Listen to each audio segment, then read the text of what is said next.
Hi കൂട്ടുകാരെ, ഇന്ന് നമ്മൾ ഒരു അടിപൊളി ഏത്തപ്പഴം കൊണ്ടുള്ള സ്നാക്സാണ് തയ്യാറാക്കിയിരിക്കുന്നത്. വായിൽ വെച്ച് അലിഞ്ഞു പോകുന്ന ഒരു ഹൽവയാണ് തയ്യാറാക്കിയിരിക്കുന്നത്. അതിനുവേണ്ടി നമ്മൾ 2 ഏത്തപ്പഴമാണ് എടുത്തത്. നന്നായി പഴുത്ത 2 ഏത്തപ്പഴം എടുത്ത ശേഷം നമ്മൾ ആവിയേറ്റി നല്ലതുപോലെ ഒന്ന് വേവിച്ചെടുത്തിട്ടുണ്ട്. അതിൻ്റെ തൊലിയൊക്കെ കളഞ്ഞു വെച്ചിട്ടുണ്ട്. ഇനി നമുക്കതൊന്ന് അരിഞ്ഞെടുക്കാം. അത്ര ചെറുതായിട്ടൊന്നും അരിയണ്ട, മിക്സിയിലൊന്ന് അരച്ചെടുക്കാനാണ്.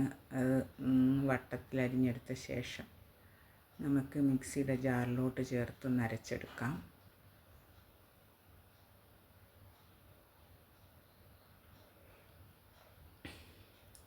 ഇനി നമ്മളതെല്ലാം കൂടെ മിക്സിയുടെ ജാറിലോട്ട് ചേർത്ത് അരച്ചെടുത്ത് മാറ്റി വയ്ക്കാം.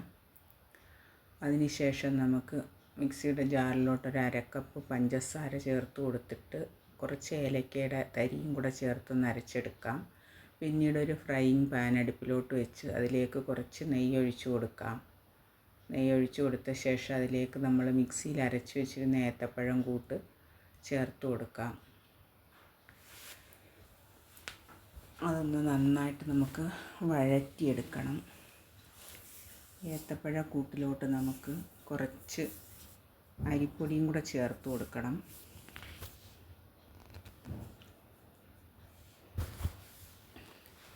ഞാനൊരു 1/4 കപ്പ് അരിപ്പൊടിയാണ് അതിലേക്ക് ചേർത്ത് കൊടുത്തേക്കുന്നത്. ഇത് രണ്ടും കൂടി നന്നായിട്ടൊന്ന് മിക്സ് ചെയ്തെടുക്കാം. അത് മിക്സായ ശേഷം നമുക്ക് പൊടിച്ച് വെച്ചിരുന്ന പഞ്ചസാരയും ഏലക്കയും കൂടെ ചേർത്ത പൊടി അതിലേക്ക് ചേർത്ത് കൊടുക്കാം. ഇതും കൂടി ഒന്ന് നന്നായി മിക്സ് ചെയ്തെടുക്കാം.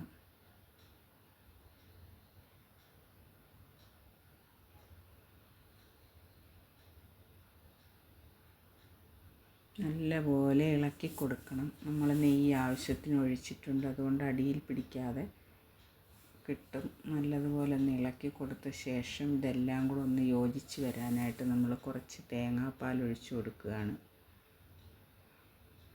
തേങ്ങാപ്പാലിൽ കിടന്ന് തട്ടും തരിയില്ലാതെ ഇതെല്ലാം നല്ലതുപോലെ ഒന്ന് കുറുകി വരാനുണ്ട്.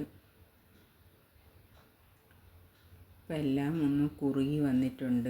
വേണമെങ്കിൽ അല്പം കൂടി തേങ്ങാപ്പാൽ ഒഴിച്ചു കൊടുക്കാം.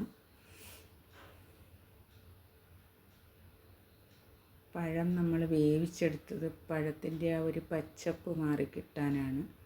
ഇപ്പം നമ്മൾ അതിലോട്ട് കുറച്ച് കാഷ്യൂ നട്ടും കൂടെ ചേർത്ത് കൊടുത്ത് നന്നായിട്ടൊന്ന് ഇളക്കി കൊടുക്കുകയാണ്.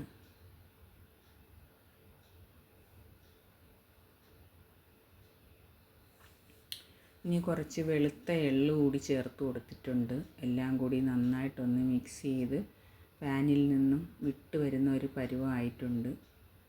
കുറച്ച് നേരം കൂടി നമുക്കൊന്ന് ഇളക്കി കൊടുക്കാം. നമ്മൾ ആദ്യമേ ആവശ്യത്തിനുള്ള നെയ്യ് ചേർത്തായിരുന്നു, പോരെങ്കിൽ ഒരല്പം നെയ്യ് കൂടി ചേർത്ത് കൊടുക്കാം. ഇനി ഇത് നല്ലപോലെ അങ്ങ് ഇളക്കിയെടുക്കണം. നല്ലപോലെ വിട്ട് വരുന്ന പരുവമാകുമ്പം നമുക്കിത് ഒരു കേക്ക് ടിന്നിലോട്ട് ഒഴിച്ചു കൊടുത്ത് നല്ലതുപോലെ ഒന്ന് ഷെയ്പ്പാക്കി എടുക്കണം. ഒരു സ്പൂൺ കൊണ്ട് നല്ലതുപോലെ അതിൻ്റെ മുകളിലൊക്കെ ഒന്ന് ഷെയ്പ്പാക്കി എടുക്കാം. ഇനി ഒരു 3-4 മണിക്കൂർ സെറ്റാവാനായിട്ട് ഒന്ന് ഷെയ്പ്പാക്കി വയ്ക്കാം.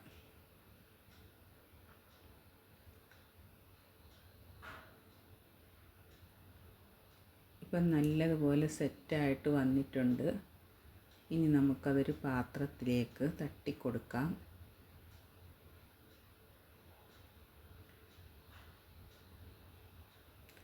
പെട്ടെന്ന് തന്നെ അത് ഇളകി വന്നിട്ടുണ്ട്. ഇനി നമുക്കത് കട്ട് ചെയ്യാം. അടിപൊളിയായിട്ട് കിട്ടിയിട്ടുണ്ട്. എല്ലാവരും ഒന്ന് തയ്യാറാക്കി നോക്കണേ. ടാറ്റാ.